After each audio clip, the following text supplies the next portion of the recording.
you think that love is about just pouring, because that's what we're taught to do as men. You have to be a protector, you have to be a provider, you have to give, and we're not taught to receive. We're not afraid of expressing our emotions. What we're afraid of is the potential isolation that comes when we do express that. We're just afraid of the vulnerability that it takes to change in a culture that condemns it and punishes it. All right, y'all. We're back with another episode. We're here with Jason Rosario. Jason, how are you, bro? I'm good, brother. Thanks for having me. It's a pleasure to meet you. Of course, man. Of course. I think one of the reasons why I wanted to have you on the platform is because you do a lot of good work, right? So can you talk about the work that you do? First of all, talk about who you are. Yeah.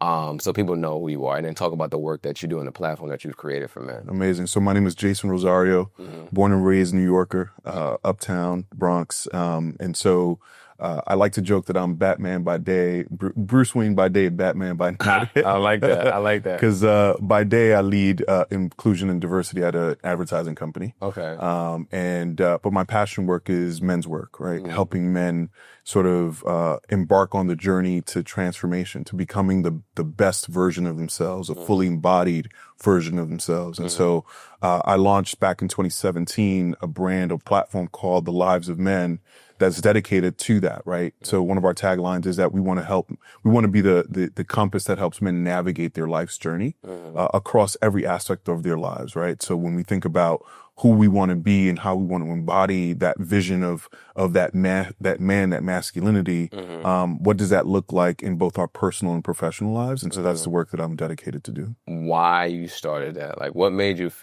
say, like, all right, this is something that I want to do? Any work that's transformational like this is usually born out of some trauma. Right. And so I'm sure you can probably relate to it. So, I was experiencing some real heartbreak and challenges in my life back in 2017. And, I decided in that moment to do something different. Right. And it was a breakup. And so, what we're taught to do as men, it's just like, oh, you're going through a breakup, just go out there and date, do your thing, and we'll get over it and then you'll be fine. Yeah. And that hadn't worked for me, at that point. And so I decided to take a step back and say, like, what do I want to do different for myself? What outcomes do I want that are different? And so I started to journal. I started to meditate more, and really take a different approach to healing that didn't look like what I was being taught. Right. So I started to kind of journal and start to, create this running narrative of what I was experiencing. And I was just sharing it with a friend of mine who said, man, I'm experiencing very similar things. We should put this out. We should package this because, there are other men that are experiencing this and they could probably benefit from it. Right. So that was the genesis of it. And then, as the universe happens, it's like you take a leap and then all of a sudden the net appears. Yeah. And so as I started to kind of embark on this conversation, Me Too happens, right? So you take back to the whole Bill Cosby thing and all that. So that happened. And all of a sudden I'm in the middle of a conversation culturally around what does it mean to be a man? What does it mean to be a good man? What does it mean to be a good black man? Right. And so, as I navigated that conversation, the platform just took off. You talk about heartbreak, but you didn't get too deep into it. Can we get a little deeper? Yeah. So what was going on and at that time, and why was that such a traumatic experience for you? I think one of the things that when we talk about love and emotions and feelings as black men, what we don't talk about often is that we are, as black men, probably the most sensitive species on the planet. We have big hearts and we love deeply and we feel deeply. And unfortunately that gets masked with, what you tend to see and what mainstream media kind of puts out as, us acting out or being womanizers or being sort of all of the negative aspects of what people know to be men. And so what I wanted to do was something different. And so as I was embarking on that journey, I was realizing, man, like I'm hurt. Yeah. I'm deeply sad right now. And I just didn't have the language in that moment to articulate that. Right. So it was it was feeling these feelings and not knowing how to express them, and needing the help to do that was what helped me then say, all right, I need to go to therapy, right? Like I need help to develop the language to then say to whoever it was, my friends or the people that were supporting me and loving me at the time, to express to them what it was that I was experiencing so that they can then help me. Yeah. So that was part of it. And then the other part of it was I didn't realize how how much of myself I gave to that relationship. You know what I'm saying? Yeah. And when you are, and again, young love, right? Early 20s, you're kind of experiencing all these emotions for the first time. You know, you think that love is about just pouring, right? Just giving yourself. Because that's what we're taught to do as men, right? It's like you have to be a protector. You have to be a provider. You have to give. And we're not taught to receive. Right. And I think that value exchange in that relationship was incongruent. I wasn't receiving the nurturing and the type of love and the space to just be me, the fullest expression of who I was, right? Like to be emotive, to be sad sometimes, right? To be imperfect. I wasn't afforded that opportunity in that relationship. And so when I look back at that, I was like, man, that made me really sad. Yeah. And it made me feel incomplete.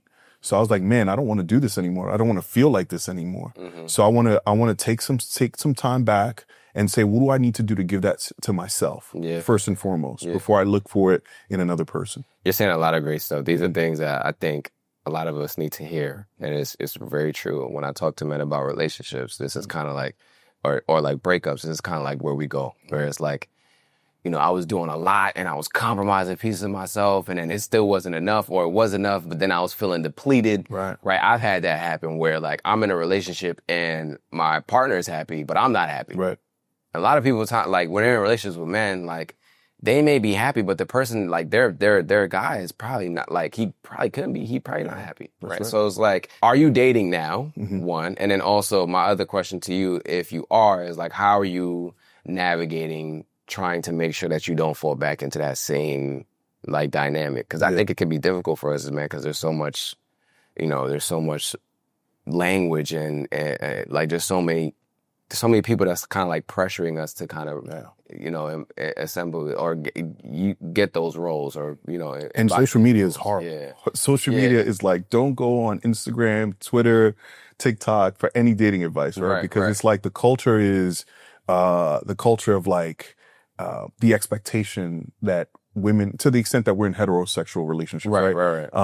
That the expectation is that women, you have to give, you know, whoever you're dating money every week for their nails and their hair. It's just like, and if you don't do that, you must be a sucker, right? Or a simp, right? So like, I feel like that completely just skews the whole dynamic. But today, I am in a relationship. I'm in a committed relationship. And I think your question was, what have I learned, essentially, right? Like, what am I How do you not fall back into that? And how do I not fall back? I think it's just been years, man. Years of, you know, really learning how to love myself. I think that's as purely and as simply as I can state it. It's that, you know, when we are overgiving, and to use an overly used cliche, right? When we're giving from an empty cup, it's like you have no choice but to feel depleted, right? And so I think it's really reorienting that love from being external and sort of kind of from myself to the other person, to say what would it look like for me to give myself a fraction of that love, right? Just 10% of that. What would it look like? And then really focusing on that. And how did you do that? I mean, therapy, right? So it's like therapy was really helpful because it helped me identify where the holes were, right? And so where the gaps were. And I think that's kind of like, you know, and that goes back to like childhood trauma, like ways that you were abandoned, right? Like a lot of us as men are giving because we're afraid to be left alone, right? And we're afraid of being lonely, which we can get into. I mean, there's the difference between being alone and being lonely, right? But we're afraid of it. And so I think we overcompensate with either, you know, our financial abilities, right? Our ability to produce, our ability to dress a certain way, our ability to like command a room and like show up, our persona and our ego look in a certain way. So I think we tend to overcompensate because of that, because we're giving from this place of emptiness and from a place where we kind of wanted something for ourselves in that moment. So I think it's just learning that. It's just like taking the time to really learn myself, learn what was it that I needed to kind of heal in those moments, and identify those pockets and actively go in there and really like excavate and really do that work. Because again, you can't show up incomplete. Any relationship that you're in is going to be a mirror, is going to surface those areas of your life that you have not addressed. And so I think I just didn't want to experience that anymore. And so it's a daily job, right? It's a labor of love. I wouldn't say that I'm in any way, shape or form fully healed or fully at a point where I don't experience some challenges. But I will say that, coming from that particular breakup, we all have these moments in our lives and relationships that really are fundamental and change us. And so for me, back in 2012, 2014, that's what I experienced. And I was like, I don't want to ever let that affect the rest of my life. Right. How long were you in that relationship for? It was like 8-9 years. Ooh. On and off. Yeah. Some of it was long distance. And I'm talking about like not New York, DC. It was like Europe, New York. Oh. You know what I'm saying? Oh, no. So it was kind of like that, and this was, not to date myself, but like this was before, this was like, we had FaceTime and things like that, but it wasn't like we have your social media now, you know what I'm saying? So, man, it was a challenge, but I think it was, to put it simply, man, I made a decision to choose myself. Before choosing anybody, including members of my family. Like I needed to put myself first and feed and fill my own cup before I decided to like embark on a journey of trying to love somebody else if I can love myself. Was that because when we talk about putting ourselves first, I think there's another side of that, especially as a man that doesn't want to be alone, that there's like a fear. Did you ever experience that where you were like kind of afraid of putting yourself first because you were worried about what people's perceptions of you would be? One of the things that I've learned in doing this work is that men aren't afraid of connection. We're not afraid of expressing our emotions. What we're afraid of is the potential isolation that comes when we do express that. Right? The rejection. The rejection, right? The abandonment. And I think that's what I had to really unpack and get over. It's like, what's on the other side of this, right? Like if I'm with someone and I express that I'm sad or if they did something that made me feel a certain way and I decide to, in a respectful way, express that, then there's nothing wrong with me doing that. If they decide to like abandon me and leave, then that's on them. But you have to be full enough and confident and self-secure enough in yourself to say that this is my truth, right? As long as you're not expecting them to solve it for you, right? Like, and I think that's what a healthy relationship should do, is to be able to come in and say, okay, what is the thing on the table?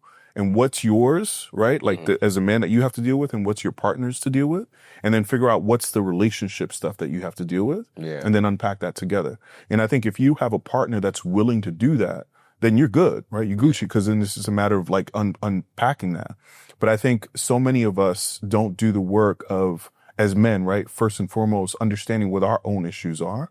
And so we show up to the table expecting our partners to do all of the emotional labor. Right. And then that's when you're like, you can't blame a person and be like, yo, this is too much for me. Like, I don't want to do it. I don't want to deal with this. So I think that's the first step, is like, take the time to take stock of your own stuff. Do that work, or at least embark on that journey first. And then hopefully you're going to find yourself in partnership with someone that's going to hold space for that. Yeah. And I know you mentioned going to therapy. I think that's very important. That was super important for me in my journey. But I know for me personally, I struggled with like coming to the realization that I needed to go to therapy. Is that something you struggle with, or you were just like, nah, I need to go? I realize that therapy is a 4-letter word, right? It's just like, it goes, and so again, I do men's work, right? And what does therapy equate to in our world? It's weakness, right? It's like something's wrong with you. You're not complete in some way. So I understand why that's such a barrier for a lot of men.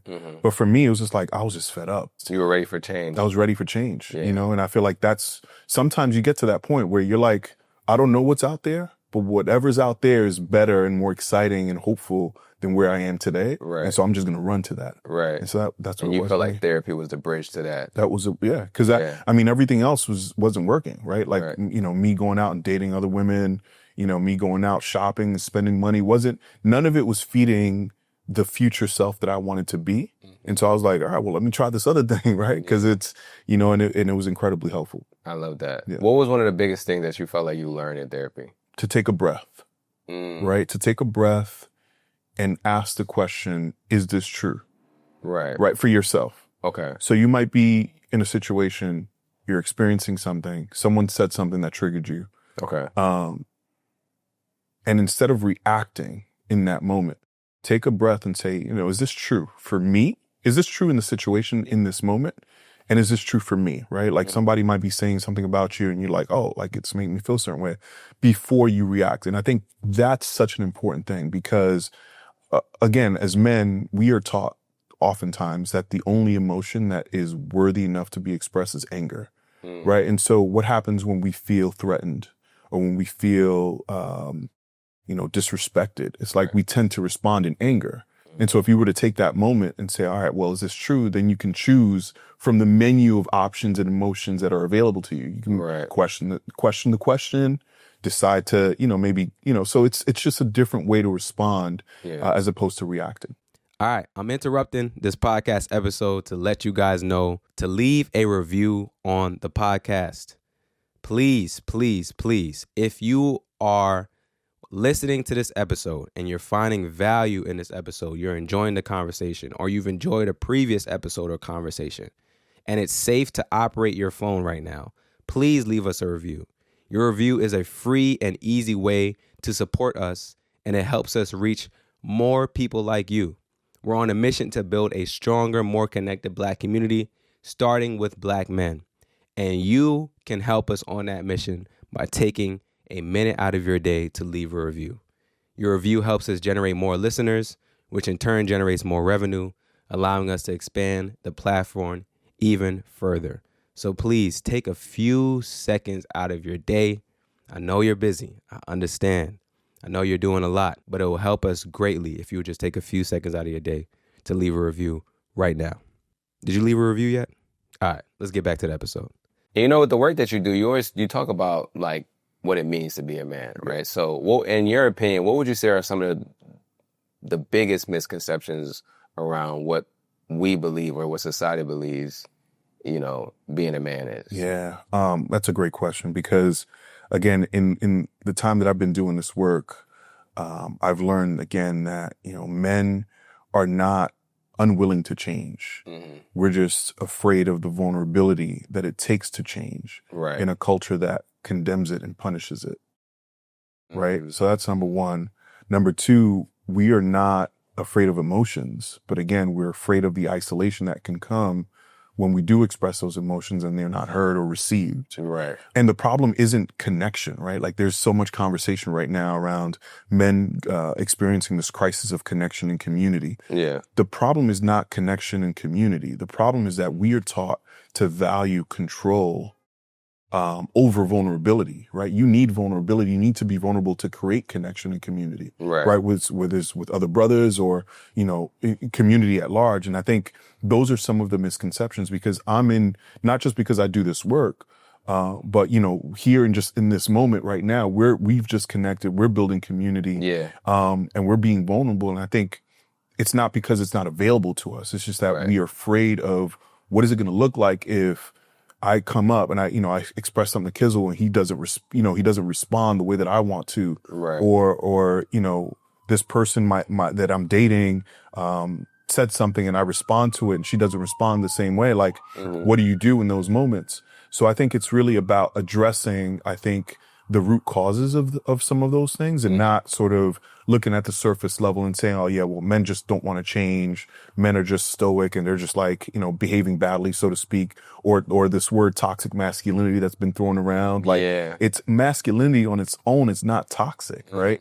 There's an operating system that affects how we perform masculinity. And that's patriarchy, which a whole nother conversation. But I think masculinity, as it were, is not toxic if you really unpack what it means. So I would say those are the three major misconceptions and myths that I've come across. Yeah, and it's interesting that you mentioned masculine because that's exactly where I was going. So can you tell me, you say masculinity is not toxic, if we understand what masculinity actually is, right? Can you tell me what masculinity actually is and how we can get to a healthier version of that? Because I think when people are talking about toxic masculinity, really what they're saying is like the way that it's performed is not healthy. Right? So how do we get to a healthier version and what is masculinity really at its root? Yeah. So masculinity at its root, to answer that part of the question first, it's just a social construct, right? It's a system of learned behaviors. Toxic masculinity is a catch-all phrase that has been sort of introduced into culture to describe something that's much deeper, that describes what I call an operating system. The operating system being patriarchy. So the way to put it simply is just to use an analogy, right? So like patriarchy is like the operating system, is like the iOS in an iPhone, right? You put an iOS inside the iPhone, it creates the protocols. It essentially dictates how that iPhone operates. Yeah. Right. Same thing with patriarchy. You put that in our collective psyche, you and I, we're going to express that version of patriarchy differently based on how you were raised, how you grew up, your own expressions of that. So it's going to look different. So it's really an operating system. So for us, what we need to do as a community and as a society really is challenge patriarchy in that operating system and say, what do we need to do to create different protocols? Right. And I think that's where it starts, because then you're going to start to see a different expression of masculinity. Right? You're going to start to see, all right, well, men, if the culture that we live in, if the institutions that we have kind of around us, whether it's government, school, everything doesn't reinforce this version of patriarchy that says that men are superior to everything else, then what's the alternative? And the alternative is that men are going to show up more inclusively. We're going to show up more emotionally aware and in tune. And we're going to show up much more in service to the greater good of the communities that we live in. Yeah. So I think it's just making the distinction between what is it that we're calling masculinity and what is the root cause of that outcome, and that's patriarchy. Let's address that. And I think, patriarchy is a word that, and we live in a world now where words are just words and language has been politicized and co-opted. Yeah. I try not to use those words because people get turned off. Yeah. Right. In the same way that you use masculinity now, people are like, masculinity, whatever, patriarchy, or even diversity, equity, and inclusion. Yeah. All of these terms have been co-opted and politicized. So what I talk about it in terms of it being a culture, right? Yeah. It's a system. And I think if you take a step back as a man and question, how did I learn this? Is this true for me, right? Going back to what I learned in therapy, is this true for me right now? Then I think you start to kind of get to the root of sort of how masculinity then shows up in today's culture. I like that a lot. What do you feel like are some ways that the average man can challenge patriarchy in his life? Yeah, I mean, I think it's easy to say, I'm in a relationship. I don't expect my partner to cook and clean for me and all that. I'm self-sufficient. I clean. Because I used to say that. I used to be like, I know how to do my laundry. I know how to separate my colors from my whites. You know what I mean? Like, right. I can cook. I don't burn eggs. Like I could boil, so that's easy. That's of course. But I think it's going a level deeper, right? It's just saying like, how are you showing up in service to a greater cause? Okay. Right. And I think if we are to be protectors, right? So like if you were to ask anybody, what is one attribute of a man? Most people probably say, he needs to provide and protect and, but if we're going to really protect people, right? Whether it's the women in our lives, our children, our communities, each other, the easiest way and the most effective way that we can get there is by healing ourselves. If we heal ourselves, then I guarantee you the world is going to look completely different. Because we're not going to be out there competing with one another, right? To the degree that I have to take from you in order for me to win. Right. We both have platforms. We just spent some time before we went live on this talking about like, how do you do this? How do you do that? Sharing information that is anti-masculine in the traditional sense, because it's like, if I give him my secrets, then he's going to take them and run with it. It's like, nah, man, there's enough out here for everybody to win. Right. And so I think it's debunking some of those ways of behaving, right? Those behavior patterns that are, by the way, just patterns that are not automatic, right? They're architectural, right? They are created and reinforced in the systems that we live in. So I think that's part of it, is like start to like think about yourself in the greater context of the worlds that you live in. And think about how you can be more in service to, as opposed to how you can take from. Man. You have kids. Do you have kids? Yeah. I have a 23-year-old daughter. Okay, you have a 23-year-old. Yeah. That's your only child? That's it. Okay. And I know you've been vocal about like navigating relationships, and you've talked about your relationship history and all that kind of stuff. Do you find yourself giving her advice on relationships? 100%. Okay. What are some of the things that you tell her about like navigating relationships at her age, and then also how or what she should be looking for. I'm assuming, and I could be wrong, right? I'm thinking about heterosexual. Yeah. Okay, so what are you telling her about navigating finding the right man, right, for lack of better words? And has she been in relationships? Yeah. She's in a relationship now. You know, it's funny. I joke about this all the time. The older we get, the smarter our parents become. Because I find myself giving her the type of advice my parents gave me. It's so crazy, right? It's just like, did you receive it when they were giving it to you initially? No, of course not. Of course not. Right? You're like, yo, get out of here. Like, you know, so of course, right? So I understand that in our dynamic, but it starts with self-worth, right? Like I tell her, you know, she went to a great school upstate, graduated, and like, you know, for all intents and purposes, solid young Black woman. And so I tell her like, yo, know who you are, know whose daughter you are, right? Like not to just say like, I'm the can I curse? No, you can. Okay, like I'm the shit, like, you know, not to say just that, but like, it's just also know that like, you don't just come from the streets, right? Like you have a support system behind you. You have a dad who's successful. You have a mom who's successful, you know, so you have a lot to draw from that should be feeding your sense of self-worth. Right. You know what I'm saying? So like operate from that standpoint. That's not to say that you should, you know, be expecting, you know, men to like crawl and like beg at your feet. But just know what your standards are. Like what's what's your bottom line level of acceptance that you're going to receive from a man, right? And like operate from there. I always tell her like, you know, I say this kind of in jest, but I do mean it. If a man isn't opening the door for you, he ain't the one. You know what I'm saying? Cause I do that for you. Right. So like, if I do that for you, then you shouldn't expect anything less from, you know, whoever you're dating. So examples like that. But I think the beauty of it is that we live in a world, man, where Black women especially are increasingly more educated, increasingly more, I don't want to say ambitious, but definitely much more successful and organized, in large part because, well, there's structural issues as to why they've had to be that. You know? But I think, you know, having a daughter and being able to, and I guess I got to say this, I got to practice my ways of being a man and the man that I want to be with her has been really, really helpful. And I think I see the benefits in the ways that she's grown up and who she's evolving to be. Have you met her partner? Okay. Good dude. Okay. You know, I'm always going to be critical. I'm always going to be like, yo, you could be doing this, you could be doing that.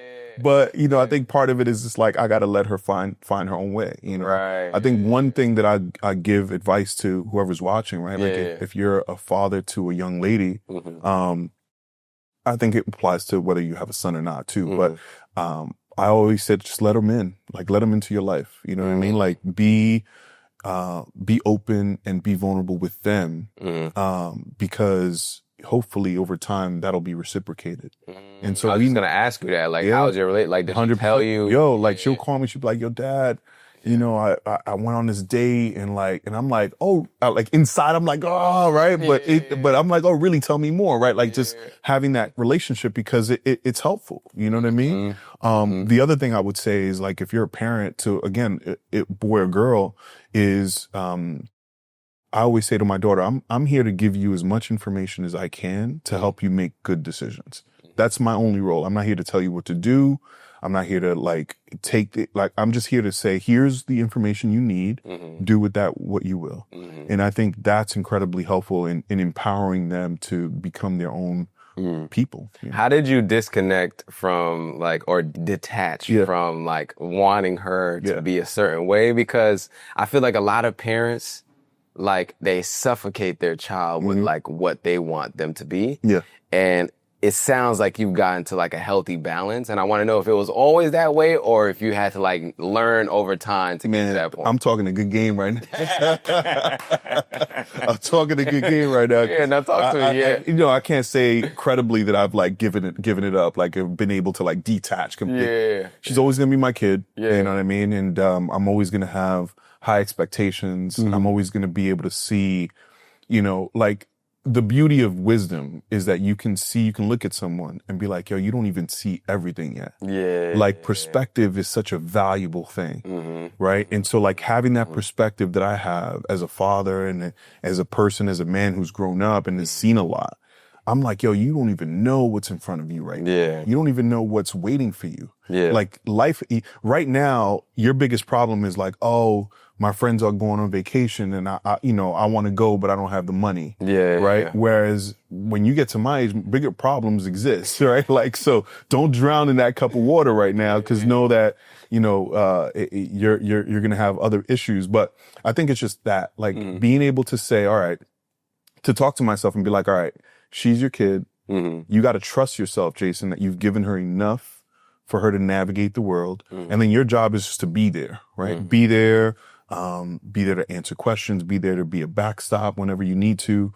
Don't solve problems for her, but give her enough rope to say, all right, let me let her navigate this on her own. And then whenever I need to step in, I'll step in. But I think it's not something that you're going to detach from 100%. Especially as a father to a young lady, like in this world, like it's impossible. No, I like that. And I'm glad that I was able to ask you that question because I do want to have a daughter, but deathly terrified, definitely terrified. It's a beautiful thing though. I will say this. I have friends who have sons and daughters and the guys that have had sons were always like, yo, I want daughters, right? Because I think they see older men who are taken care of by their daughters, right? Like daughters that are, they go to the hospital, they take care of their I think girls in general are just better at taking care of their parents when they get older, right? Yes. So they were like, oh, I want that. But I think that especially if you're a man who is interested in really like being cracked open emotionally, a daughter is going to do that. And I'm not one of those men that's like, oh, I embarked on this men's work because I had a daughter.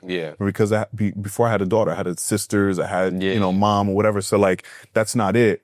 But there's nothing like, you're not going to be brought to yourself by anything and anyone else in life as a man, right, than a daughter. Because there are going to be moments where you're going to have to swallow your pride.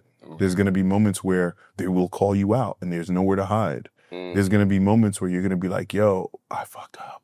You know what I'm saying? And like, how do I apologize in this moment? How do I apologize, take my ego down and apologize because that's all she wants right now is her father. Like, yo, there's just so many moments that I can describe to you that only when you're in that moment, you're going to realize, oh, like this is real. But then the other part of it is like being a father to a son is also beautiful and important, right? Because think about a young boy's, the first person that they're trying to inspire or like, whose approval they're trying to gain is their dad. Like in the backyard, you're throwing the baseball around like, yo, good job, son. Right. Like that's the basic building block of self-esteem. So, fatherhood roles are really important. Whether you're a father to a son or a girl dad, as it were, or a father to a son. I mean, I think it's really important to think about that. Man. I don't have kids yet, but when I do, man, I'm just thinking about the process, and I'm sure there's things that right now I'm thinking like, oh yeah, we'll do this and things will be fine. But it's just like what I've realized with talking to so many different parents on this platform is that kids will humble you. That's what my fiance always says. She always says children will humble you, and like you just got to be mindful. Like I know you have all these things that you want to do with your child and our kids and like all these different kinds of things, but just be mindful. Kids will humble you, man. But I would also say this. You didn't ask me for advice, but I'm going to give you. No, please. Go ahead. Please. Is that, don't underestimate the amount of work that you've already done. Okay. Like, fam, you look at what you built. You know what I'm saying? Yeah. And again, we were talking about this offline. You built this because you needed it at one point, right? And I think that's admirable. That's courageous. But it also shows that you have that instinct in you already to be like, yo, to like really self-assess and be self-aware enough to be like, yo, I need help or I need to change. There's something here that I need to do different. And so you built an entire platform around that. So, don't underestimate the fact that you're going to bring that spirit into your fatherhood, into, your relationship, your marriage. And so I think it's just at that point, it's just about fine tuning. right? Always being aware, always being growth minded, right? Like, how can I get better? How can I improve? Not from a competitive perspective, but from a place of like, we're always going to be changing, right? Yeah. And so how can I show up my best self for my wife and for my part and for my kids? Yeah, no, I appreciate that. Yeah, man. I really do appreciate that because parenting is one of those things where it's like, I feel like I'm going to be a good parent.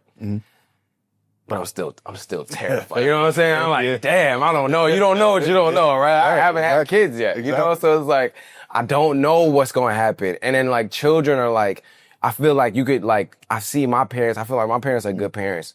I personally feel that way, but I also have siblings that have completely different relationships 100%. And think different things entirely. So like, I think about that when it comes to me thinking about having kids, cause I'm like, yo, like I could feel like I'm doing something the right way. And like I'm doing and going about things the right way, and then my child is just on some like they just want to do something different. But that's the beauty of it. You know what I'm saying? Because it's like, I mean, I'm sure you have principles and you have values, and you clearly articulated them to yourself at this point in your life. But the beauty of parenting is that and I don't want to mess up the quote, but essentially it's like kids come through you; they're not of you, right? Like they're not yours. You know what I'm saying? And I think that's the mistake that a lot of us make, especially young parents, is like, oh, they're my kid, so I gotta like, like everything. And, and I think that comes from this place of fear, really. Yeah. So you have to say, all right, like as a parent, you've done the work. You have principles. You have these values that you want to instill in them. Right. And at that point, remember, they're human beings. Yeah. You know what I'm saying? Like they're going to evolve. They're going to grow up. They're going to leave you at some point. So you have to just trust that. And I told my mom this, like as I was growing up, we had a lot of conversations around her being a single mom and like her having to trust me as a man to let me go. Same thing I would say to you is like, your job is to just kind of create the container for them to evolve, and then at some point you have to detach. Yo, that is so good, bro. I appreciate. You don't understand how much I appreciate that, bro. Right. Seriously, that really helped me. And it's crazy because I was just talking to my parents about this, man. Not the same exact thing, but something similar. I wish I had worded it the way that you worded it, because I think it would have helped them a lot, because they're worried so much. They're in their period of like reclaiming their peace.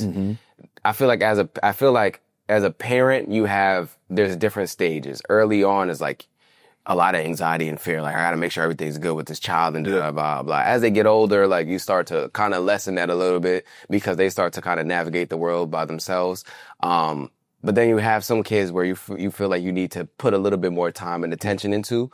And I feel like my parents are now at the stage where like all of us are relatively good, but they're still worried. Yeah. You know what I'm saying? Yeah. And so like, I'm trying to like, it's funny now, like as you get, the older you get, the more you start to parent your parents. That's right. It's so crazy. It's so crazy because I be talking to them sometimes. I tell them like, yo, like, that's a grown man that like I know you think of him a certain way or you think of this person a certain way, but they're like, that's an adult. Yeah. Like, so you got to realize like, I feel like you've done your job already. 100%. But it's easy for me to say that because I haven't it's not my child. But I try to remind them like, yo, bro, like you've done your job. You know what I told my moms in that scenario? I was like, yo, what you're demonstrating, like you wanting to be controlling and worrying so much and all that is not a demonstration of your love for me. You're just not trusting yourself. You got to trust yourself that you've raised me well. You feel me? So have that conversation with them. Be like, yo, this isn't about you being my dad or my mom and like you loving me and wanting the best for me. Like, I appreciate that. Yeah. But what you have to look at, and I know our parents may not be where we are, have all the tools to articulate and unpack, but it's about them trusting themselves enough to know that they gave us everything that they needed to give us for us to be who we are. Right. That's what it's about. So it's equal parts them trusting themselves, but also trusting us as well. I like that a lot. Yeah. Oh, I'm going to call my mom. I was like, man, I'm like, yo, listen, I was listening to Jason on this podcast. He told me some good stuff. Nah, I'm serious, man. I'm really calling him. I'll probably call either today or tomorrow, but definitely they need to hear that because they're in a period right now, like they're both retired. They're about to move, like, you know, been living in New York all their lives. They're going to be moving back to Ghana. Yeah. Like they're going to be living in Ghana by themselves. And they're terrified of like, okay, what's going to happen with this person? And me, they don't care about. They know I'm good, right? But what about all these other people? Yeah. So it's like, I'm just trying to remind them like, yo, bro, like this is the time now for you guys to like really go and be free of like, not necessarily free, but for lack of better words, free. Where you've done your job, you can now enjoy the fruits of your labor. And then let us feed into that, right? As your kids, like in whatever way that looks, right? I think they have to give themselves, it's like giving themselves that gift. Yeah, and permission. And permission. Yeah, permission is a big one. Yeah. You talked about being in a single parent household. What was that like growing up? Did you have any siblings? Like, what was your upbringing like? Yeah, so I'm the oldest of a total of 7 kids. So I had my dad and my mom divorced when I was 3 years old. And my dad went on to have 2 more daughters. And my mom then remarried and had 3 more siblings. So I'm the oldest of 7 total kids. Me and my brother are the bookends. And so it's 5 sisters, right? Different ages. And then, you know, but I was raised with my mom. And so the first thing I'd say about growing up in that dynamic as the oldest is that, and then you have younger siblings that have a really big age gap, is that there were points in time where I had to be their de facto dad. Like I'm talking about 11, 12 year age gap, right? So, you know, having to help my mom raise them. You know, working at an early age. At 14, I already had my working papers. I was working, you know, trying to like not only buy my own little sneakers and stuff like that, but also help in the home. And so having to grow up, I had to grow up really quickly. In many respects. And then I also had to serve in some ways as her de facto partner at times, right? It's just like, that's the one thing that we don't talk about, for men that grow up in single parent homes that are led by women. It's like, you know, for all intents and purposes, my mom was like, you know what, I'm going to dedicate my life to raising my kids. So that's all it was, right? Like, you know, she had partners here and there, but it wasn't like, you know, a man consistently in the home. So it was like, all right, so then I have to step up in that role of being at sometimes a provider, right? Or, you know, staying back when, you know, my friends are going out to play ball. Like I can't because I got to take care of my siblings kind of thing. So that was one of the biggest challenges growing up in a single parent home. But it also taught me a lot of self-sufficiency early on, a lot of maturity. You know, I think again, growing up fast, and then fast forward, I wound up having my daughter at 21, you know, so it's kind of like, okay, now I gotta like, you know, I'm used to this already. Like, so, you know, it's got its advantages and disadvantages, but I would say that it definitely taught me a lot about what it meant to be a man, and also taught me a lot about the kind of man I didn't want to be, you know, just by seeing the lack of, I would say, the negative confirmation of the men in my life that were, you know, I was like, I don't want to be that. So, you know, I kind of started to like take mental notes at an early age around who I wanted to be. Are you the only child between your mom and your dad? Do you have? No, so it's me and my sister, who's 3 years my junior. And she's down in Florida, married, 2 kids. Love it. And we grew up together pretty much all throughout until I went to high school. And then, you know, she chose a different path. I chose to go to college, play ball, and, you know, kind of embark on that journey. So we kind of diverged in some ways in that regard. But yeah, so it was me and her, and then my 3 younger siblings are from a different father. Did you ever find yourself resenting, like, your parents, resenting your mom, resenting your dad at all throughout that process?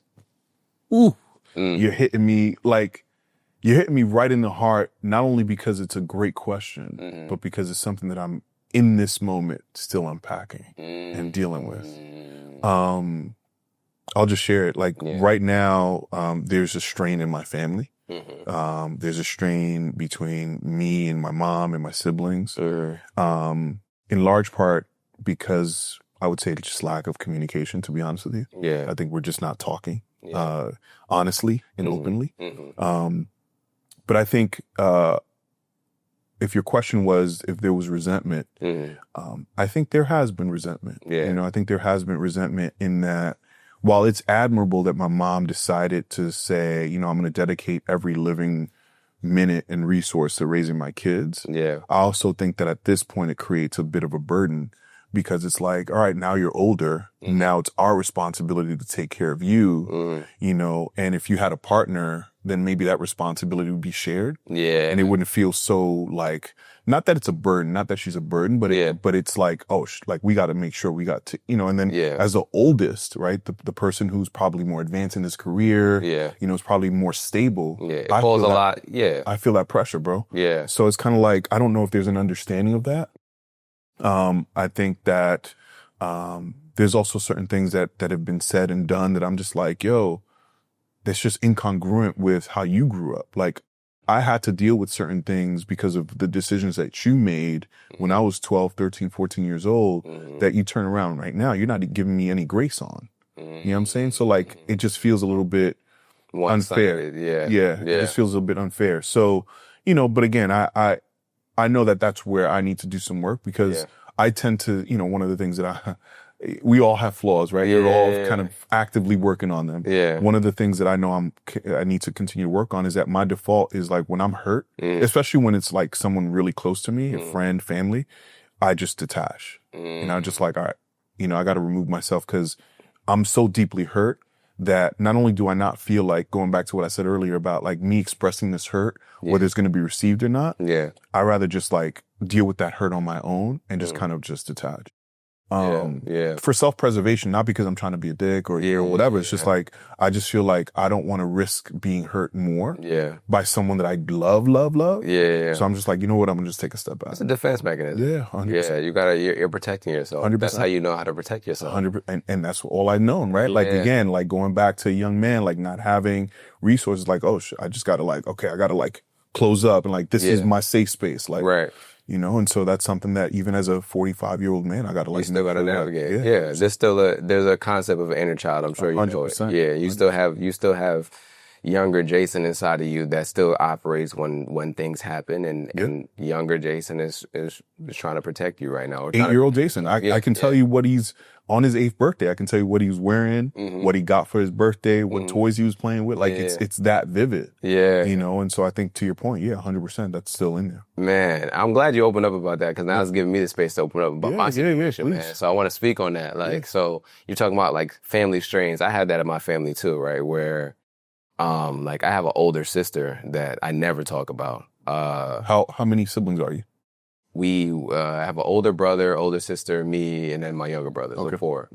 And my older sister has gone through a lot, man. And like our relationship growing up, it was never like terrible, but it wasn't good. You know, like it wasn't where I could be able to like, you know, like go to her like, hey, you know, I want to talk to this girl. Like, what do you know, like these are the things that I yearned for growing up, right? And then my older brother wasn't really living in the house with us, so I never could go to him with stuff. So I ended up basically being like the de facto brother, like the oldest sibling, for lack of better words, right? Where like it's like kind of like me and my younger brother, and then like our older sister doesn't really want to deal with the family anymore. My older brother, he's around and deals with the family, but we don't really have a good relationship because we didn't get that time growing up. Bonding. You get what I'm saying? So like there's a lot of different weird like dynamics in the family, and there's also a lot of family trauma that happened very early that I wasn't even aware of happened, that my parents had to tell me like recently, like a couple of years ago, like, hey, this is something that happened to your sister. And like I just wasn't even aware of it. And now as I start to get older, you know, I mean, obviously at that age, but now like in the last couple of years, as I start to think about like why our dynamic may have been a certain way, and like why she may have behaved a certain way at certain times, like, and I thought maybe she was just crazy or whatever the case may be. Now I'm realizing like, oh, okay, these may have been trauma responses as a result of some of the things that happened to her that she was not able to really properly articulate because she felt like she didn't really have a space. So now she's lashing out on everybody because like, she doesn't really have a space to really process and deal with what she's going through. So like, just so many different like complex dynamics, and there's a lot of different nuance to it, and people made decisions that really weren't in the best interest of her, but like they thought it was. And so like all these different things that kind of like played out over time and kind of led us to this point. And I feel like my family loved them, but I feel like there isn't an acknowledgement, kind of similar to what you talked about. There isn't an acknowledgement of her pain, and that has created I think a space where she, and I haven't had this conversation with her because we don't talk, but it hasn't created a space where she feels like she's heard, or seen. And that's, I think, could be wrong again because I haven't had a conversation with her. I think that's the reason why she doesn't really associate herself with the family. And so like there's a lot of different it's a lot of nuance to it, but also a lot of like complex like dynamics and relationships and trauma that's all formed and we're just not having no I don't think people are ready to have that conversation. So I've talked to my brother. Again, that's my guy. Like I just talked to him before you came here. And like he was telling me like, yo, like I know you feel this way about this person in the family and you don't really want to reconcile with this person or that kind of person and like but maybe we could have conversations about stuff.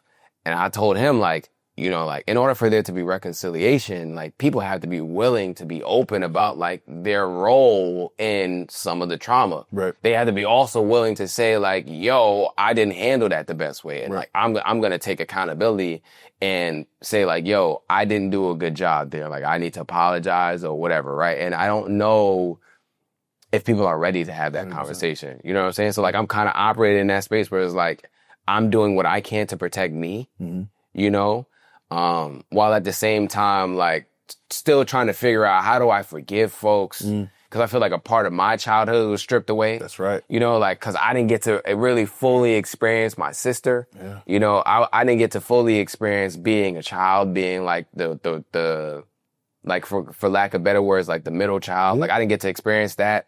Or like get to experience like having someone that I can go to and be like, yo, listen, this is what's going on. What do you think?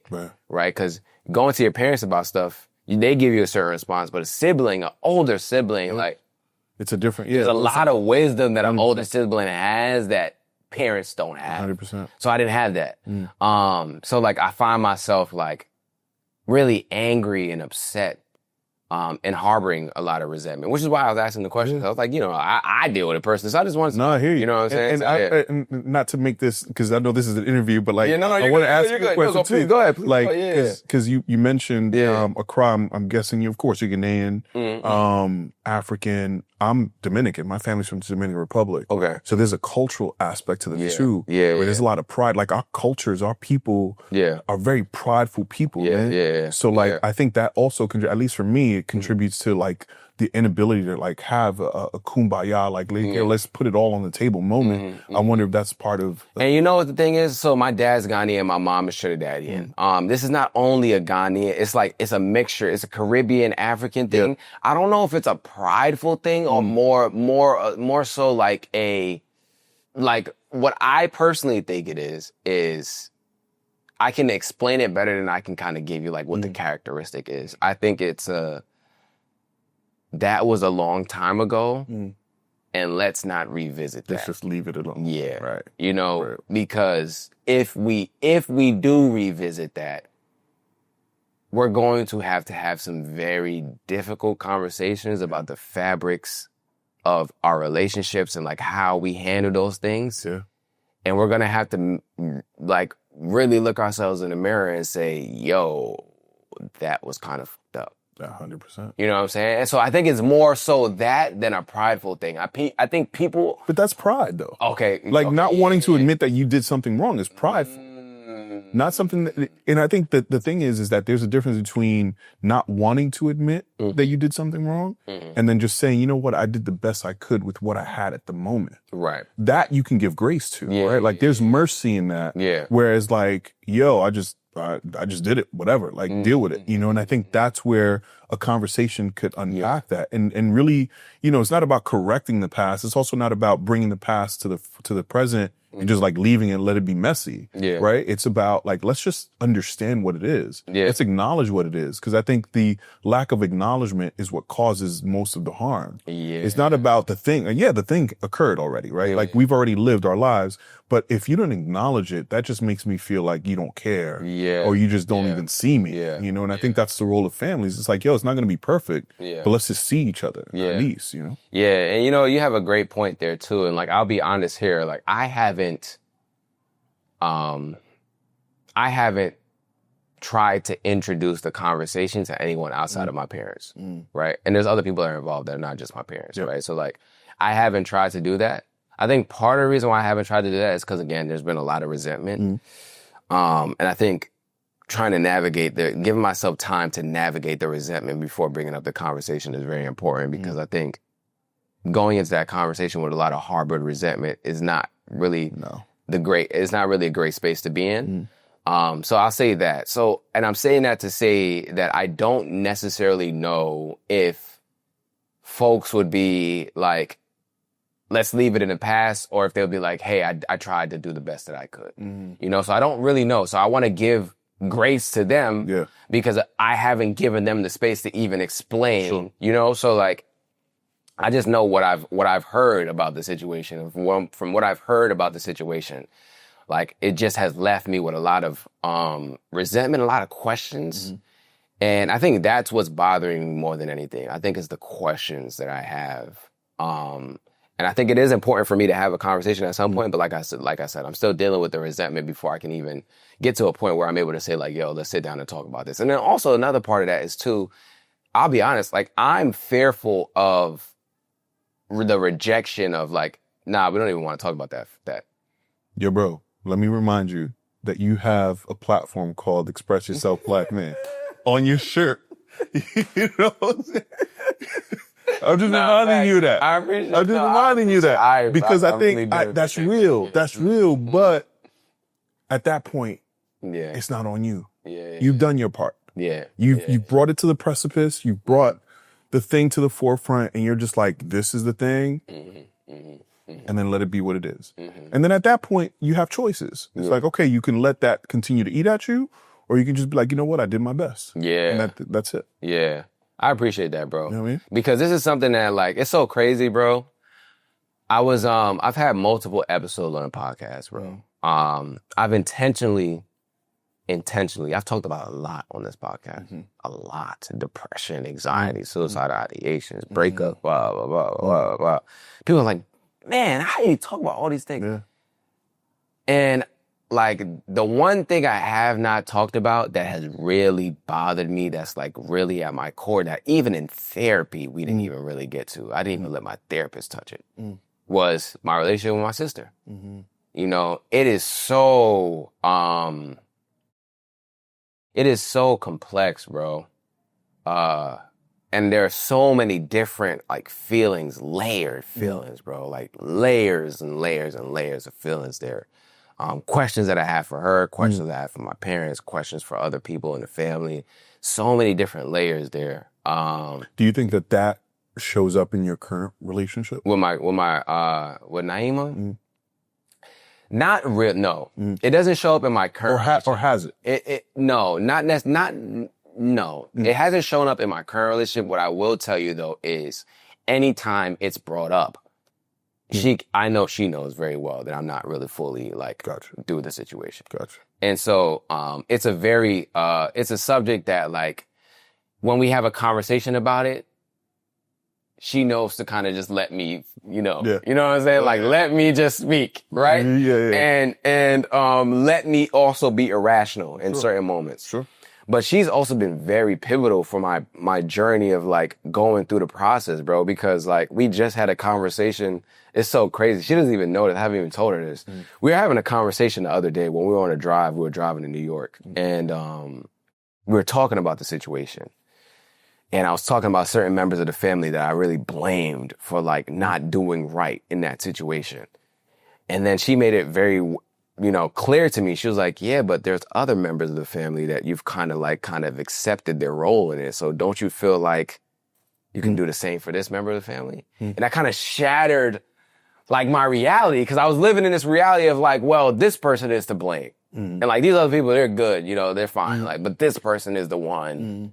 And she's like, well, no, everybody kind of has some like shared guilt here. So like, if you're gonna like forgive these folks, why are you like placing so much blame on this person? Yeah. And I think for me personally, like when I really sit down and think about it, I think it was easier to do that and make that like my rationale because it will allow me to like put the pain somewhere. That's right. You get what I'm saying? I'm able to say like, okay, you're the person. It's human nature. You know, that caused the pain. These people, they're good. Right? But you're the person that caused the pain. So my quarrel, my beef is with you. You're the reason why all these things are wrong. Yeah. But really, it's a shared responsibility. You get what I'm saying? It's a shared responsibility. And like in that moment, she didn't know it because she was driving. Yeah. Like I literally almost broke down in the car, bro. And I was sitting there thinking about like, damn, bro, like she's so right.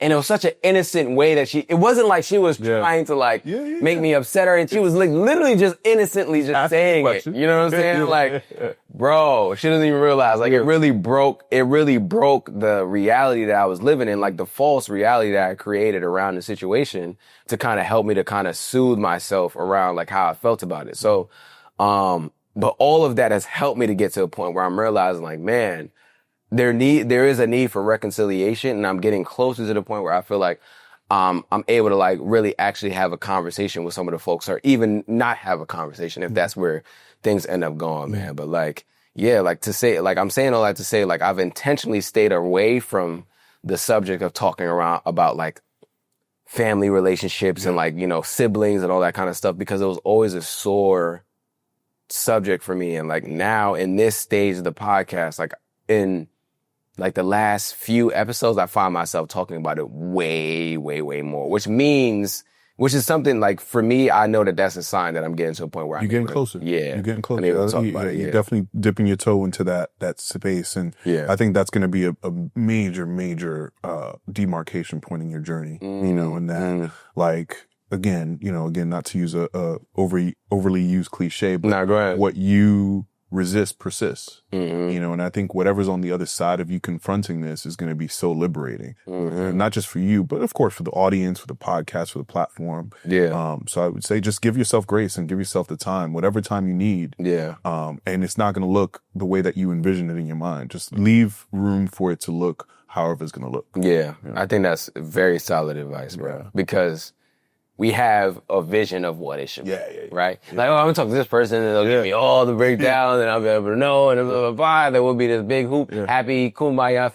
And it's like, I've detached from being like this big, happy, like, family. I think what I haven't detached from is like creating another reality where it doesn't go the way that I'd like the conversation to go. Where people aren't able to like really be honest or like take accountability, and like, I haven't detached from that. And I think that's, it's important because you got to understand that people are human. Everybody has their own thoughts on things. People are prideful. There's ego involved. And like, and you're the one doing this work. Yeah. Right? Like you're the one in this, you know, kind of developing language and helping others develop the language. Yeah. Everybody going to look at it the same way that you do. Right. So right. Some people will be like, bro, what the hell are you talking about? Yeah. Like, exactly. you're on some weird, like, why are we even, right. You know? And I have to allow for that to be a reality as well. So I think that's important, man.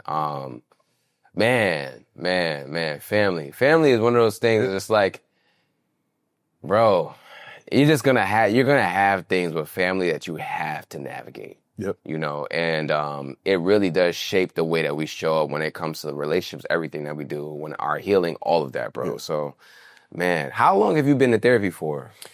Oh, man, for as long as I can remember, I would say that it probably started in like that 2013, 2014 time period. Okay. And then on and off from there, right? Because I cycle therapists. Okay. I also go through intensive periods where I do like the work with the therapist and then I stop and kind of just do it on my own and kind of just integrate on my own. But for the most part, I would say since 2013, 20. What do you look for when you're looking for a therapist? Because I think you're a good person to talk to because you see a psychotherapist. Yeah. I think increasingly, I would say more and more cultural relevance. Okay. Right? Like just someone that's going to understand the cultural context that I'm coming to them with. Before it was just like, I just need to talk. I need to talk to someone that's going to kind of help me develop a way to unpack this stuff. but more and more cultural elements, more and more someone that's going to marry sort of the psychotherapy discipline with a more spiritual approach. Really important to me, right? It's just how I live my life. I wouldn't say I'm a religious person, but I'm a very spiritually grounded person. And I think those two modalities that go hand in, it works for me. Yeah. So that's what I look for. Can you explain what you mean in the difference between like religious and spiritually grounded? Because I feel like I hear people say that a lot, and like sometimes folks don't understand the difference. Yeah, I think for me, religion being more religious is more dogmatic, and it's much more rigid in terms of having to adhere to a certain set of behaviors and codes and protocols, right? So. Again, nothing against religion, but I just think that I want to be, and I have been a little bit more nimble and have a wider aperture in terms of what I source for inspiration, for motivation, for groundedness. And so that pulls from, whether it's African traditions, Eastern traditions, some Christian, some Catholic traditions as well. So I think it's giving myself an opportunity to create my own discipline that feels good to me, that feels natural to me. I think it's your spiritual practice should be the one area of your life that shouldn't be constricted to one thing or it shouldn't look one way. And so I think for me, it's about creating something that feels good for me as well. Okay. I want to ask you about allyship, bro. Yep. I want to pivot a little bit. First of all, what does it mean for a man to be an ally, right? And then how do we be allies? And I'm talking about just allies in all senses of the word. I love that you asked that question because that's part of what, so my 9 to 5 is I lead diversity and inclusion. And so as a person whose background is not in inclusion per se, the body of work that I built around men's work allows me to bring that to bear in that role. And the lens that I approach it through is allyship. And so for me, allyship is being in service, right? Okay. And I think my purpose, and I say this often, my purpose is to be the highest expression of love in every area of my life. Not just romantic love, but love meaning to be in service, right? If love is a verb, it's something that you do. It's something that you offer. That's allyship. It's something that you do. It's something that you offer, right? Whether it's to women, to people that need it, right? Like however you define being in service or who you are in service to, that's the fundamental element of allyship. I also think that it's something that you earn over time.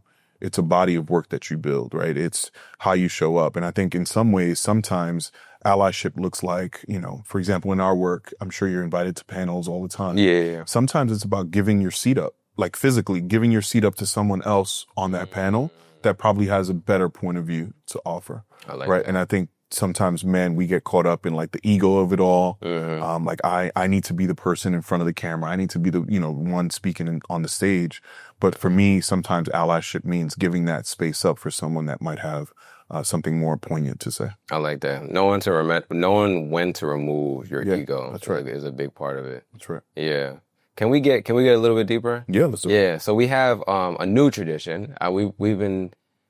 There's two new traditions, but we're kind of combining them. So one of the traditions is we talk about, like, we ask you, like, to kind of, if a black man was struggling, what would you say to him? Like, that's one of the questions that we ask. Now we're creating a new tradition where we're asking a series of questions, all geared towards, like, getting a deeper understanding of yourself, some of the trauma that you've experienced, and, like, how you've navigated life in general, right? And I feel like it's important because we just had, my friend had one of his friends pass away, died by suicide, right? Very recent. This is like the last couple of weeks.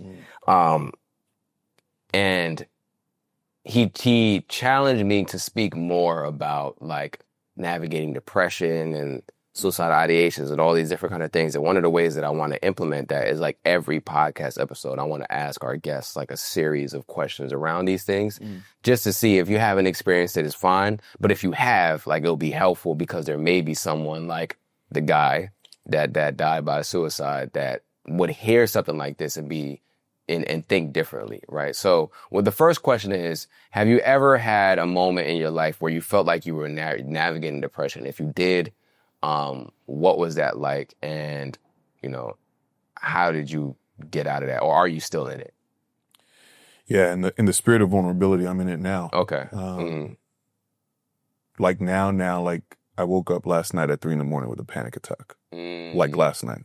And I'm like, my voice is trembling. I'm a little bit choked up and just saying that because, you know, the only person I've spoken to since that happened at 3 a.m. was my partner. And so you're the second person that knows this. So, you know, this topic is so near and dear to my heart because while I'm not a mental health expert, I'm not, you know, your platform is dedicated to sort of really diving deep on this topic. I've only on a cursory level kind of touched on it by way of my conversations around men and masculinity. But I've always been very open about my own journey, my own struggles, and always allude to it by saying like I'm in therapy. It just alludes to the fact that I'm experiencing something, right? But yeah, like I'm in it right now. Okay. And so how to navigate it, I wish I could tell you how to, like, what's the rule book to navigate it. I think the challenge is that we as men, especially black men and black and brown men, the expectation is that we have it all figured out. We got it all together. And so when we experience moments of weakness, it's like, man, like I know I'm not well. I know that I'm experiencing something. I know I need help, but who do I talk to about that? And then on top of that, you throw on the layer of success, right? Like some of the most darkest moments, some of the most egregious battles of anxiety and depression that you're ever going to have is at the peak of success.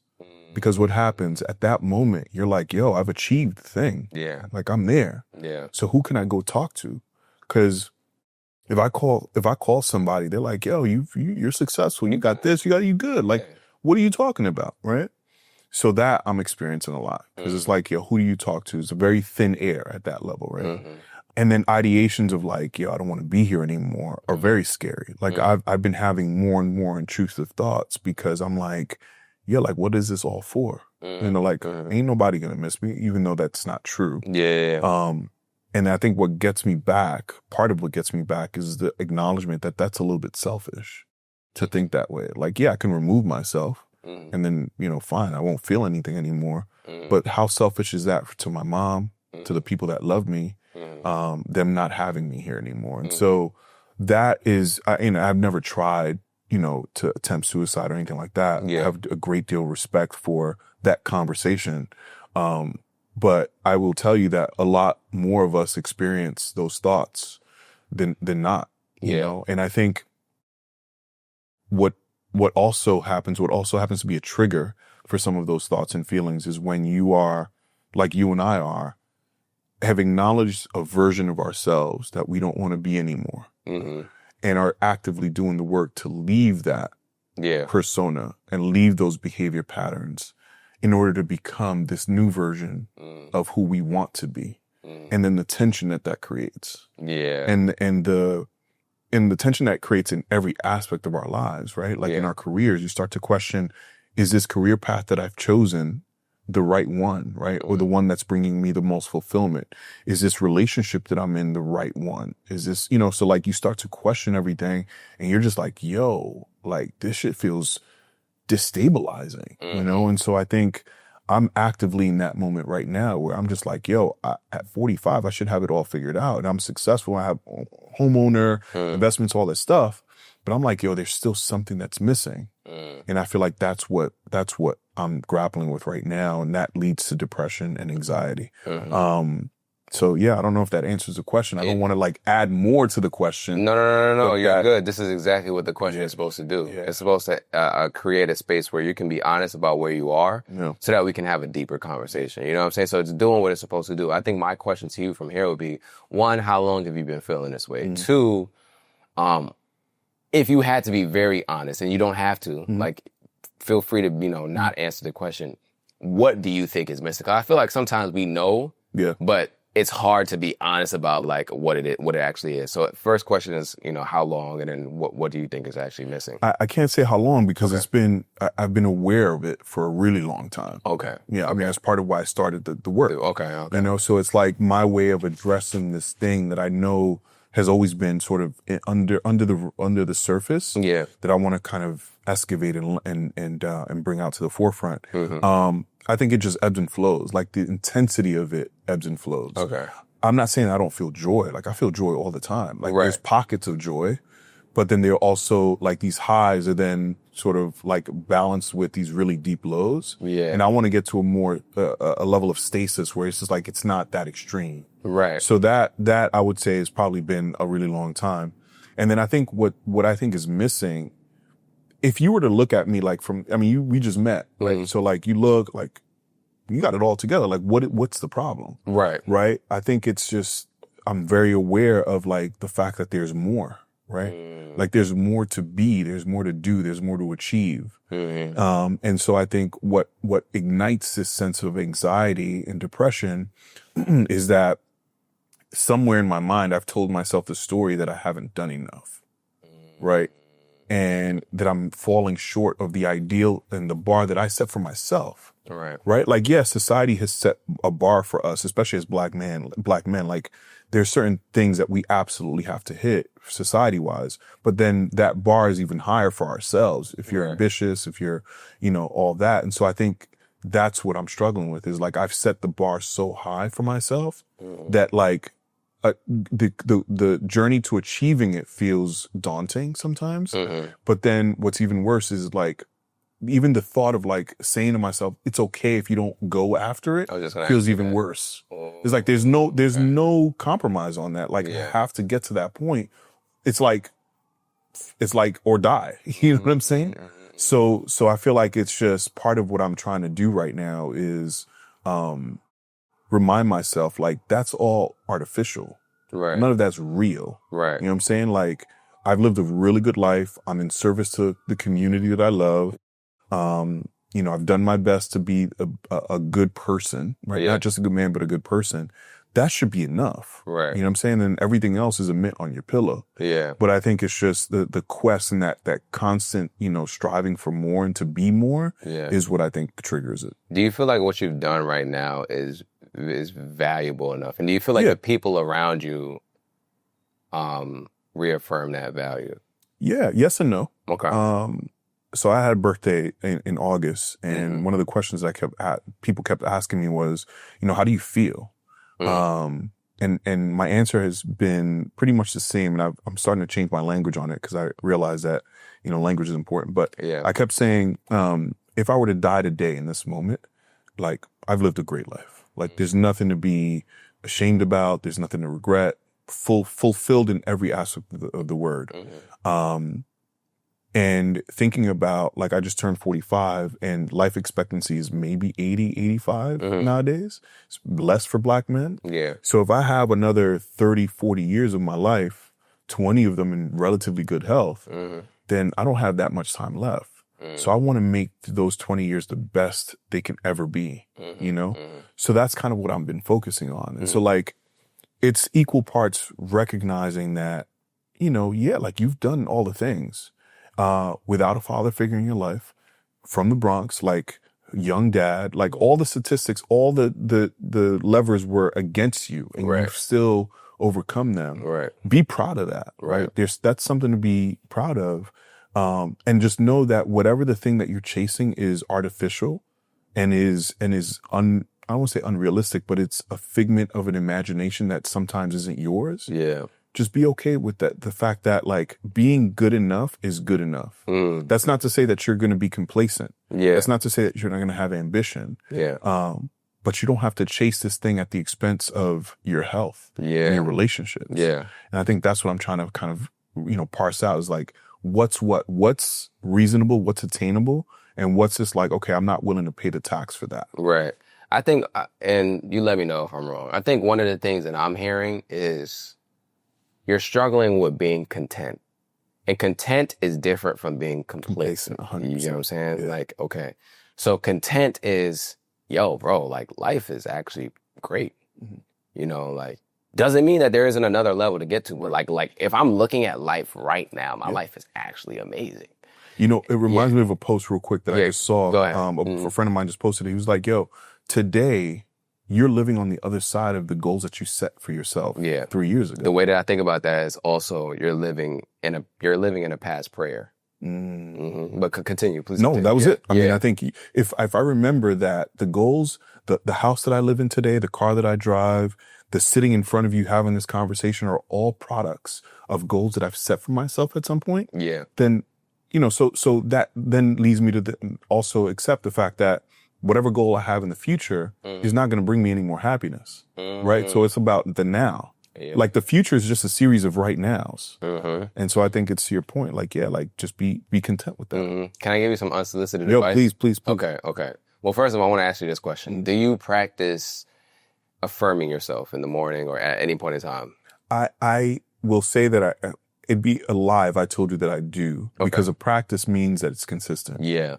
I'm not as consistent with it. Okay. Like there are moments where I'm like, Jason, like, but no, not like as like when you brush your teeth, that's a practice. Yeah. I don't do my self-affirmations. Okay. Here's what I would say, right? This is some advice my therapist gave me that really helped me. Because I think what I really hear from you, bro, like is one, the struggle with being content, but also the struggle with like understanding your value and like, forgiving myself for things that I didn't do well. Yeah. And affirmations really help with that, bro. Like, so one of the things my therapist told me to do was every time you see a mirror, because I was struggling with self-esteem. I thought I was like hideous, right? So I was struggling with self-esteem a lot. So she told me every time you see a mirror, I need you to say that you're handsome, regardless of what you got. I don't care if you got your hair done, whatever, what you got on, it doesn't matter, you got mismatched socks. Right. You gotta tell yourself you're handsome. So that was something that really helped me to combat like the low self-esteem. I think for you, when it comes to like self-worth, it could be like you could either do the mirror thing or find another trigger where like you find yourself like questioning, like, and that should be the trigger for the affirmation. Like for me, it was like, obviously I'm looking in the mirror. So now I'm feeling like, damn, you don't really look good. So then that was a trigger for like, okay, now you're going to affirm yourself. And I think it's combating the thoughts that you have in your head, because your inner voice is the most powerful voice that you have for healing. And it's the one that's telling you all of the problems that you have, right? So if not necessarily fix that, but if you reframe that into a mindset where you're kind of thinking around like all of the good things and the solutions, it helps a lot. When I was dealing with my depression and like my suicidal ideations when I was in college, one of the things that really, really helped me too was starting and ending days with gratitude. I think it's a very underrated practice that isn't talked about enough. And it sounds so simple. Like, man, what the hell is that going to do? Like, who the hell? Like, but it really is a very powerful practice. And it's something that I do. I read the Bible, so I do Bible studies in the morning. That's my time to myself. At the end of my Bible study, I do 3 things that I'm grateful for. It's something about that helps you to reframe how you think about your life. Right? And it doesn't have to be like, this investment just went up $10,000 today. Like, 'cause every day is not going to be a great day, right? So sometimes it's just like, like I got up today, I went to the gym, or like I'm doing Bible study, or like I'm alive, right? But I think those 2 things, the affirmation and having a trigger for them every day, but also finding affirmations that relate to what your situation is. Right? Not necessarily affirmations that are just like random, that don't really hit you. Like they have to actually hit you. And you also have to feel weird saying them. Okay. You get what I'm saying? So like, if you're saying an affirmation, you're like, okay, I already believe this, it's not the right one. Okay. It's already something that you believe. It has to be something that you're like, I don't believe this about myself. And that's what you need to practice saying, because as you practice it, the more and more you practice it and you say it, the more you will subconsciously work to being that version of yourself. So I love that. Yeah, the affirmation, but then also the gratitude, bro. So I do the second. I do the gratitude because I have a 5-minute journal. Okay, I like so it. I do that in the morning and then I do that at night. Yeah. One thing I want to ask you though is because you alluded to it earlier, and again, something that's super vulnerable to me is that I haven't cried in years. You know what I'm saying? Yeah. And I feel like I'm at the point where I think that's part of the panic attack, right? It's in this moment, I have a ton of things to cry about. Right? Like I can, and that's not to say that I don't watch a movie and I don't get the symptoms or that I'm emotional. Like I'm emotional. But I don't I've had a hard time allowing the emotion to take over me so much where like I'm ugly crying. Yeah, you're scared. And, yeah, but I think maybe, but because partly. But I do tell myself, I'm like, I do the work and like I know that it's not unmanly not to cry. Yeah. So it's not that I think there's a stigma there. Yeah. But I think probably what I'm scared about is that I don't know if when I start, if you're gonna be able to stop. Because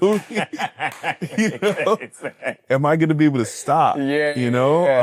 And I think, so I'm asking you, like, what do you do to trigger that emotion when you need like a good cry? A good cry? Like, man, what do you do? That's a great question. I've said this before on the platform. I'll say it again here because you're asking it. It's funny that you alluded to watching movies and like the symptoms because that's literally what I do. So like what I'll do is I'll put on a movie and I immerse myself, I engulf myself with like the character. So like the main character, whatever storyline they're going through. It has to be a movie that can invoke emotion. It can't be like a family movie where they're going through it. It has to be a movie that invokes emotion. So, what's the movie though for you? For me, and I've never watched this movie again, but the movie that made me really cry, boohoo cry, 7 Pounds. 7 Pounds. With Will Smith. Okay. Yeah. If you don't cry watching that movie, you're strong. Okay. You're very strong. All right, I'm gonna have so here's what I'll say for you. Yeah. The practice will be put on 7 Pounds. Yeah. First of all, don't watch the trailer. Okay. Okay. Don't read anything about it. Just watch it. Okay. Because once you read about it, you learn. Yeah, you've already intellectualized it. Exactly. Yeah. Right. Now, I need you to make Will Smith like you are Will Smith. You are Will Smith, basically, right? And you are literally, everything that he goes through needs to be like, you feel like you're actually experiencing it, right? So you're putting yourself in his shoes. As the movie goes on, I need you to also think about the things that you're actually going through in your life. And what's going to happen is you're starting to like basically become, like you start basically becoming like the character in the movie, in a sense. You'll cry, like what's going to happen is you'll probably cry because of what he's going through. But as you're crying, I need you to think about what you're going through. Yeah. And that will allow you to kind of release. Just open the You floodgates. get what I'm saying? Because you're not necessarily crying because of you. Yeah. You're crying because of Will Smith. Right. But you're technically, as you start to cry, you're processing what you're going through. And I think that is going to help you to feel better because it's going to allow you to have a stop. Which is basically the movie's ending. Or like maybe like you pause the movie and you're like, all right, cool, this scene is done or whatever the case may be. So the stop is, the movie kind of gives you the stop, in a sense. Right. So I think that's a good thing that you can try. If that doesn't work, one of the things that I do when I need a good cry is I just intensely think about the situation and I allow myself to just be in, even if it's just like you're there. Yeah, I allow myself to be in it because I feel like I know when I need to cry. And it doesn't feel good to have to cry and not cry. It's, we've gotten good at it. Yeah. But we don't realize what it does to us. Oh, man. You know what I'm saying? Like, it's not a good feeling. Like, once you really are in tune with your body, it's not a good feeling to have tears that are not coming out. And so, like, anytime I hear a brother say, like, he's not having the tears come out, like, you don't gotta cry in front of me. Like, I'm not worried about that. I'm talking about, like, if you're in by yourself or whatever, you have the space and you're not able to, like, have it come out, I never feel good about that. So, like, definitely try the movie. Okay. If that doesn't work, spend some time, bro. Like, literally dedicate some time where you're like, I'm just gonna think about the situation. Also, don't force yourself to like do it. Like don't beat yourself up if it doesn't happen. Like just continue to practice. But at least you felt. Exactly. Just I love that because I feel like a lot of the advice that I've been given lately is do the breathing exercises. No, that shit's not gonna work. I'm sorry. I'm sorry. It's not. No, I mean, for some people it does, but for me it hasn't worked. I'm just like, I'm there, I'm breathing. All right, I'm breathing, and it feels good. But I think, and the reason I went to breathing first is because, the way that I'm realizing that it's affecting my body is that I'm losing breath, right? Like there's this pressure in my solar plexus right now where like I'm in conversation with you, for example, and I know that I'm an eloquent speaker. I know that I command a right, I'm good with language. Yeah. But then there are moments where I'm just like running out of breath and I'm just like, yo, what is this feeling? And it's because there's a lot of repressed emotion in that that wants to come out. Because what happens when you cry? I mean, you can talk to it yourself, but like you feel there's a lot of breath, and also there's a lot of breath work in crying.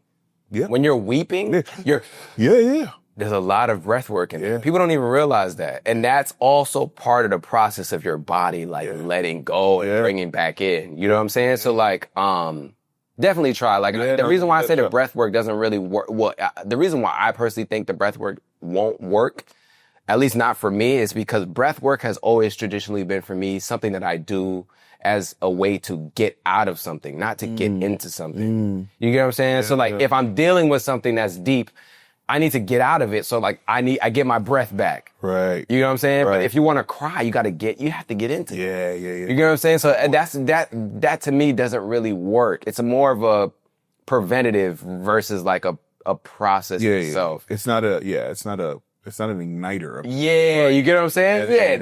That's a perfect way of describing it. Breathwork to me is more of like we're taking the fire off. Right. And then and that's great in some instances, but like if you want to put the fire on, you have to feel it. You have to be in it. So I think personally, like the movie thing and then sitting in it will help, bro. And again, like if it doesn't work right away, stick with it. Try it again. Try a different movie. Try a different. It doesn't even have to be a movie. It could be a book. It could be anything. Just something that's going to force you to like be in a emotion, right? And it doesn't necessarily have to be your emotion. Yeah, like that's something that I do all the time, and it works for me, bro. I love that. Man, we've had a good conversation. Yeah, this was amazing. I woke up today again, 3 a.m, panic attack. I was like, you know what? I decided I'm gonna have a good day. Didn't realize I needed this conversation, bro. I needed this conversation too, bro. Thank you so much. No, man. for sure, bro. This is good, man. This has been really good. I want you to tell. The last question I want to ask you is our tradition, right? So we talked about it earlier. Is what would you say to a black man that's struggling? You don't have to say it to me. Say it to the camera, right? And then from there, we'll wrap. What would I say to a black man that's struggling, that's watching this video and listening to this conversation? Number one is give yourself grace and forgive yourself, first and foremost, for being human. You're not expected to have it all put together. You're not expected to have all the answers. Give yourself room to not know. Give yourself room to take a step back and breathe and ask yourself, what would you want to do? How do you want to respond to this moment? And then give yourself room to let that be whatever it needs to be. I love it, bro. Tell the people where they can find you, how they can support you, anything you have coming up. Yeah, man. For sure. So you can find me on all social media platforms at Jason_Rosario. You can follow the platform at The Lives of Men. Check out the show on Yahoo News. It's called Dear Men. I sat down with folks like Swiss Beats and Kevin Love, and we talked about all things mental health, masculinity. And then also check out the podcast, season 1. Hey Jason is the name. Season 2 is coming shortly. You're going to be on there soon. I love it. I love it. So yeah, man, check it out. Give it a follow, give it a share, give it a like, and support the platform, support the work. We're here trying to encourage men to embody the fullest versions of themselves as best as we can.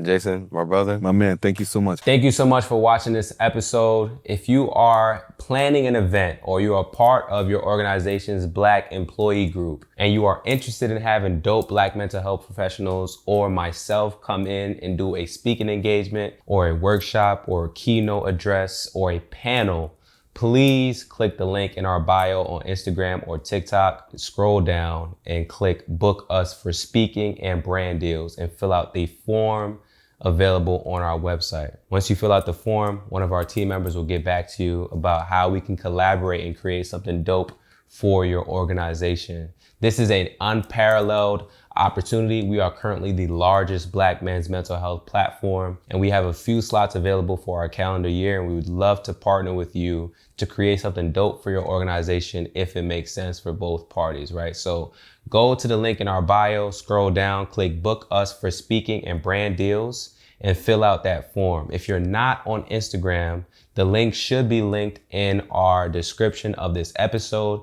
And it is also on our website. If you go to expressyourselfblackman.com/speaking-brand-deals. That's expressyourselfblackman.com/speaking-brand-deals. If you are looking for a therapist, a Black therapist, and you've had a hard time finding one, you've jumped from therapist to therapist, or you just don't know how to find a therapist, we are teaching a free webinar. It's completely free, taking you from not knowing how to find a therapist, not knowing where to search for therapists, struggling with finding good therapists for you, not knowing what to look for in therapists, teaching you all of those different things, and also giving you the opportunity at the end of the webinar to be connected with one of our safe haven healers who are Black mental health professionals, so that you do not have to go through the struggles of finding a Black therapist alone anymore, right? So if you're interested in that, you want to get connected with a Black mental health professional at the end of the webinar, or you just want to learn how to find a Black therapist by yourself, you can sign up for the free webinar. It's linked in our bio on Instagram and TikTok. You just click that free webinar link once you click the link in our bio and fill out the form. You can also find it on our website at expressyourselfblackman.com/links and fill out the form there for our next webinar session. If you're not interested in any of that, right, but you know someone that may be interested in it, all we ask is that you please share it. If you want some of the merch that we show on the platform all the time, that we're wearing on the platform all the time, you can shop it at shop.expressyourselfblackman.com. And once again, we just want to say thank you so much for watching this episode. Thank you so much for supporting us. Please, if you are on YouTube, leave a like, subscribe, comment. If you're listening to this on an audio platform, please leave a review. It helps us out greatly. Thank you so much for your support. We're wishing you nothing but the best and sending you and your family and your loved ones love and light. Peace. Sometimes I know you feel like you ain't got nobody to speak to. A shoulder to lean on, somebody you could preach to. No, you need to hear it, my brother, I love you. We got way too much to live for.